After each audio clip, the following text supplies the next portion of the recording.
Bonjour, bah voilà, je suis Nicolas Dejon, je suis joueur à Cholet Basket depuis cette année.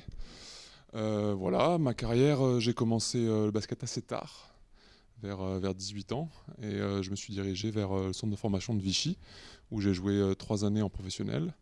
Je suis allé à Strasbourg ensuite, où j'ai joué 2 années, une année à Antibes l'année dernière, et donc maintenant je suis à Cholet. Si tu n'étais pas basketteur pro, qu'est-ce que tu aurais fait Bah, jusqu'à mes 20 ans, j'étais en fac de droit, et je voulais faire des études de droit, donc possiblement faire juge, c'était un de mes souhaits, mais j'ai dû m'arrêter, il fallait faire un choix. Et tu as eu une coupure dans ta saison, si je me souviens bien. Tu as commencé, tu as arrêté un petit peu et tu as repris après. Non, en fait, c'est-à-dire que j'ai commencé très jeune au basket, et après, comme je suis très grand, j'ai eu pas mal de problèmes de croissance, et j'ai dû reprendre le basket que vers mes voilà, 17-18 ans, et qu'à un niveau vraiment amateur, et j'ai eu la chance, l'opportunité d'être ensuite au centre de formation, donc voilà, choper le bon wagon. Le meilleur moment de ta carrière jusqu'ici? Le meilleur moment, je pourrais dire d'avoir joué les finales du championnat de France. Voilà, c'était le meilleur moment. C'était C'était il y a 2 ans, ouais, avec Strasbourg. cette année, donc tu es le parrain du Cholet Mondial Basket. Qu'est-ce que ça représente pour toi? Bah, déjà, c'est un honneur parce que j'ai vu la liste de ceux qui ont été parrains et voilà, Fabien Causeur, John Cox, il y a eu notre coach qui est voilà, Laurent Buffard. Donc c'est quand même des gens qui ont bourlingué dans le basket et ça me fait vraiment plaisir d'être parrain d'un tournoi international qui compte sur la scène française. Et si tu avais un conseil à donner à ces joueurs qui viennent faire le tournoi, ce serait lequel?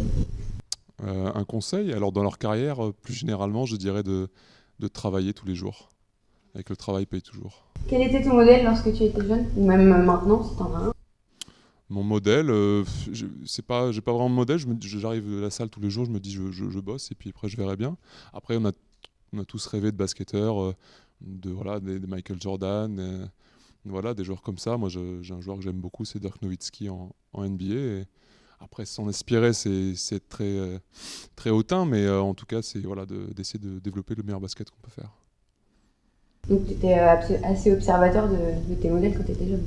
Ouais, bah, c'est sûr que voilà, moi j'ai rêvé voilà, les années 90, les finales Chicago Bulls, tout ça, ça m'a fait rêver, ça m'a donné la passion du basket. Et après, bah, on n'a pas forcément le talent des plus grands, mais voilà, à son niveau, on travaille et puis on arrive à atteindre des sommets quand même. NBA ou Euroleague? Euroleague. Triple-double ou 30 points dans un match? 30 points dans un match. Shoot ou passe? Shoot. Champion ou MVP? Champion. Champion, pourquoi? Parce que le collectif prime toujours et que c'est beaucoup plus beau de partager un titre avec toute une équipe et tout un staff que d'être tout seul mais d'avoir perdu. Et si aujourd'hui tu avais un mot à dire aux 300 bénévoles qui vont s'occuper de cette carrière? Bon courage. Et puis surtout que même si voilà, les bénévoles n'ont jamais forcément toujours le crédit qu'on leur donne, mais ce qu'ils font, c'est le plus important, c'est eux qui font vivre le basket aujourd'hui en France. Tu as quelque chose à ajouter pour le tournoi, Bah, je donne rendez-vous à tous les jeunes pour ce tournoi en avril. Et voilà, soyez les meilleurs et ensuite là, une carrière s'ouvrira pour vous.